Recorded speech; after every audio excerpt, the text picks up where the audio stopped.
Chers internautes, Bénin Dabar, tout se poursuit et nous sommes à Dassa Zoumé. Dassa Zoumé, c'est le centre du Bénin, si on peut le dire ainsi.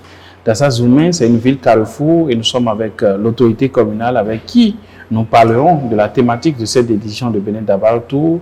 Nous découvrirons également Dassa dans sa splendeur, dans ses activités économiques, culturelles, dans ses atouts naturels et touristiques. Nous allons également faire un bilan, un petit bilan des actions du maire et son conseil depuis son élection. Et nous n'allons pas perdre de vue la thématique de cette édition. Agriculture et changement climatique, quel impact sur la sécurité alimentaire au Bénin. Merci de vous installer, monsieur le maire. Merci de nous recevoir chez vous. Oui, cher ami, bonjour. C'est un plaisir pour moi de vous recevoir aujourd'hui ici. Alors, monsieur le maire, vous nous avez fait une promesse l'année passée, celle de nous recevoir cette année. Et Dieu faisant ces choses, la promesse est en train d'être tenue. Merci beaucoup pour le temps que vous nous accordez. Alors, pour démarrer, j'aimerais, et je suis sûr que plusieurs internautes aimeraient mieux connaître Dassa. Présentez-nous votre commune, s'il vous plaît. Oui, merci. Dassa, c'est la commune des 41 collines. Ah oui. Ça veut dire que Dassa est caractérisé par un échelonnement sur tout ce territoire de collines. Oui. Mais surtout, c'est une ville centrale du Bénin. Ouais. C'est une ville carrefour et tout le monde a l'obligation de passer par Dassa, même si aujourd'hui, il y a des voies collatérales qui contournent Dassa. Qui contournent Dassa, mais il faut vous dire, et cela, ça fait partie de nos objectifs, c'est de rendre Dassa incontournable. Ouais. Dassa compte environ 112 000 habitants sur une superficie de 1800 km². Ah oui, c'est beaucoup. Voilà, c'est beaucoup. Ah oui. Et il y a quand même des réserves agricoles, mais aussi des réserves touristiques par rapport à cela. Oui. À cet effet, il y a plusieurs sites touristiques qui plaisent beaucoup aux touristes qui arrivent. Et nous avons là aussi un projet pour rendre beaucoup plus attrayant ces sites touristiques. D'accord. Voilà. Donc, en termes d'arrondissement, Dassa a 10 arrondissements. 10 arrondissements, d'accord. 10 arrondissements, mais le plus gros arrondissement, c'est Paouyan, ok. Avec 20 villages. Nous avons 93 villages au total administratifs. Oui. Et ces 10 arrondissements, nous pouvons dire qu'il y a 4 arrondissements qui sont des villes. Ok. Voilà, Dassa 1, Dassa 2, Pays et Paouyan. D'accord. Voilà. C'est ce que je peux dire tout de suite. Oui. Et j'avais dit en début d'année à ma population que 2025 est l'année de Dassa Zoumé. C'est l'année de Dassa Zoumé. Oui. Et quels sont vous basez sur quoi pour faire cette affirmation? Voilà, cette affirmation, c'est grâce au gouvernement. D'accord. C'est grâce au gouvernement. Il y a des projets en cours, c'est ça? Il y a des conjonctions de projets. Oui. Nous avons une gare routière avec un parking gros porteur. Qui a annoncé? On va annoncer. On a fait la remise de Citraned et il y a 2 jours. Ah oui. Oui, non, c'est pas annoncé. C'est là. Donc c'est déjà là. Le projet a pris corps déjà. Le projet a pris corps. D'accord. Et nous avons la route 2x2. Boycon Dassa Zoumé. Ah oui. Et là, ça va permettre complètement de changer le parcours, même entre Parakou et Cotonou. Et Cotonou, absolument. Parce que lorsque je vais à Cotonou, j'ai l'impression que la distance Dassa et Boycon est plus longue que la distance Parakou-Dassa. Absolument. À cause de l'état de la route. Je disais que je peux aller déjeuner, faire mon petit déjeuner à Cotonou. Et revenir. Surtout que la route Calavi, Boycon est en cours également, jusqu'à Alada. Voilà, donc c'est ça, oui. Et d'autres projets, mais il y a aussi l'assainissement de la ville de Dassa. Il y a un projet qui s'occupe de ça. Il y a plusieurs communes, mais Dassa est dans ce projet où là, parce que Dassa avec les collines, quand il pleut, rien ne les arrête. Ah oui. Donc l'eau descend, il y a des érosions, il y a donc avec cet assainissement qu'ils ont fait, il y aura des couloirs qui seront construits à l'eau. Voilà. Et l'assainissement sera plus maîtrisé, il y a de l'assainissement et l'eau aura son canal pour circuler. Voilà. Il y aura un recueil de cette eau où on peut faire des cultures maraîchères. Ok, super. D'accord. Monsieur Omer, je sais que vous auriez aimé continuer par présenter Dassa à travers ses atouts, mais nous allons, c'est une question de temps, nous allons aller de l'avant. J'aimerais savoir les défis qui étaient les vôtres. Je sais que vous étiez dans l'exécutif communal avant d'être porté à la tête de la commune de Dassa. Donc, vous portiez ces ambitions depuis 2020, si on peut le dire ainsi. Dites-nous, quels étaient les défis avant d'être maire et après avoir été élu maire de la commune de Dassa? Votre question est un peu complexe. C'est vrai, j'étais dans la mandature, dans l'équipe de l'exécutif depuis 2020. Et avec cette équipe, c'est l'Union progressiste. On avait des objectifs, c'était d'amener Dassa à pouvoir progresser. Mais je suis moi-même personnellement, si je suis revenu à Dassa, parce qu'il faut vous dire qu'il y a 20 ans, j'étais déjà dans le conseil communal. Ah oui. Si. Mais je suis revenu parce que il y avait des engagements par rapport à ma population que je voulais tenir. C'est de faire déplacer de Dassa d'une commune, bon, aujourd'hui intermédiaire, à une commune, à une ville à statut particulier. Et s'il faut pour ça, il faut 3 stratégies majeures.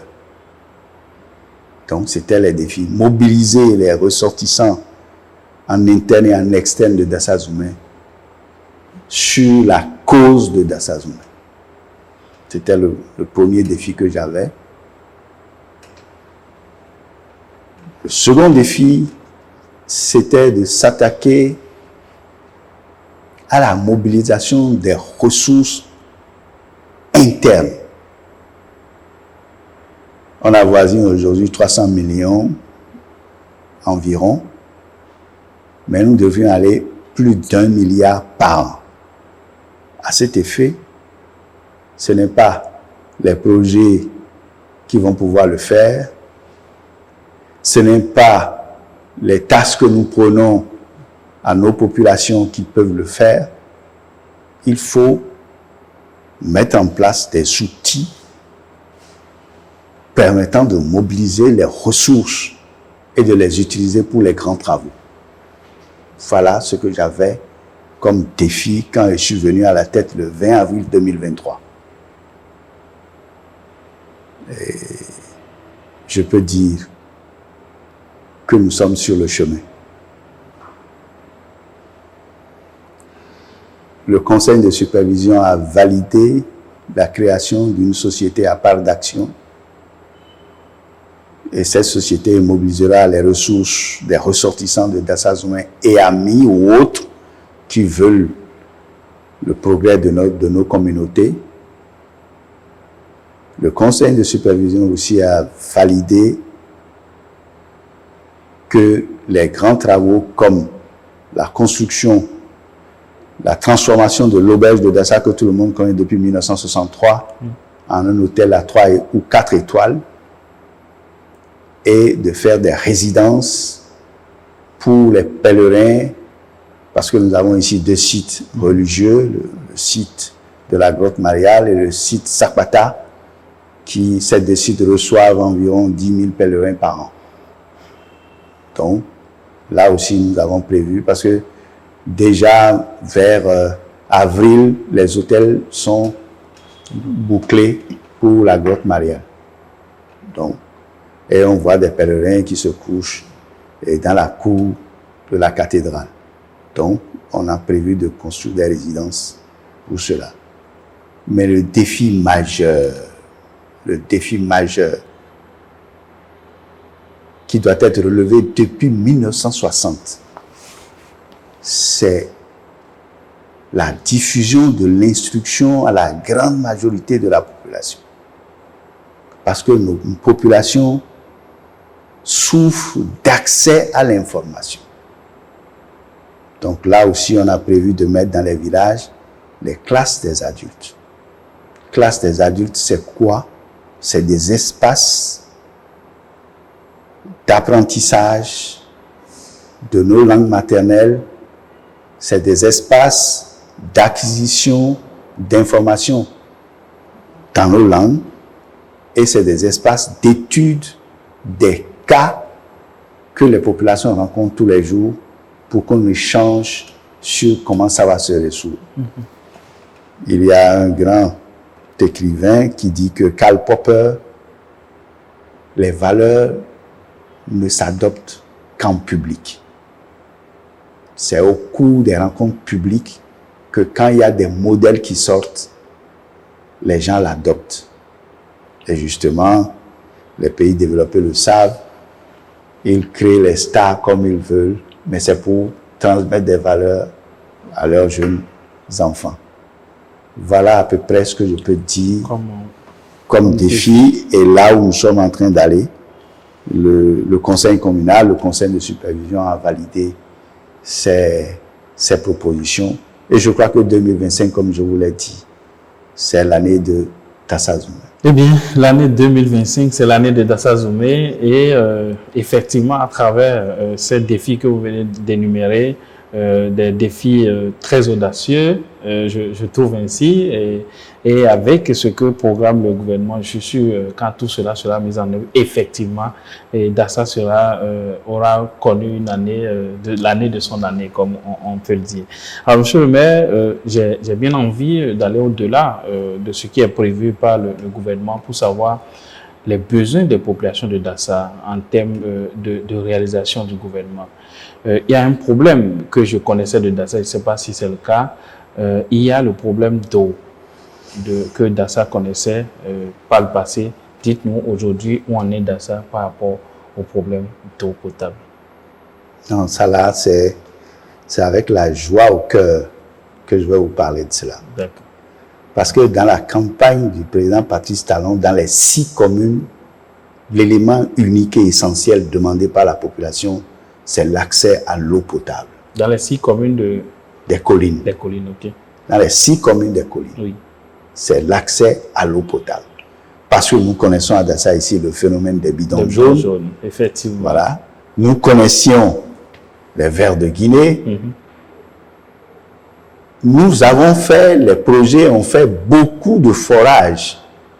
Mais 4-5 années après, les forages, les fonds tarissent, où les machines sont à renouveler, et ainsi de suite.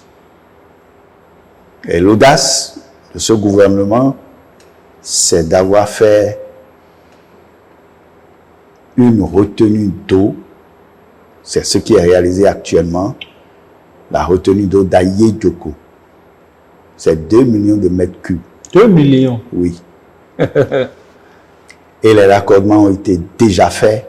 Et ça, c'est la ville de Savè, de Glazoué et de Dassa Zoumé. Wow. Oui. Ça, là, c'est la joie au cœur que je vous le dis. Ah oui. Oui. Mieux. Le barrage de l'Ifo va être redimensionné pour produire 12 millions de mètres cubes d'eau. Donc, d'ici 2026, c'est clair et net, l'extension de l'eau dans tous mes 10 arrondissements et villages se seraient effectués. Mais en corollaire, pour ne pas seulement se baser sur les retenues d'eau, actuellement à Dassa, on a déjà fini 2 forages. Et c'est un système d'alimentation multi-village. C'est-à-dire, on a fait le forage, il y a le château, mais ça peut couvrir 10 à 15 villages avec adduction d'eau. Et ce qui est vraiment bien, il y aura une jonction entre les retenues d'eau de la Djoko et ces forages-là. Donc, je peux vous dire que 2026 au plus tard, l'histoire de l'eau à Dassa, de l'INASES à Dassa est terminée. Ça là, c'est la joie au cœur que je peux vous dire. Et pour dire que quand un gouvernement fait l'engagement et que vers la fin de son mandat, c'est une réalité, il faut lui tirer chapeau.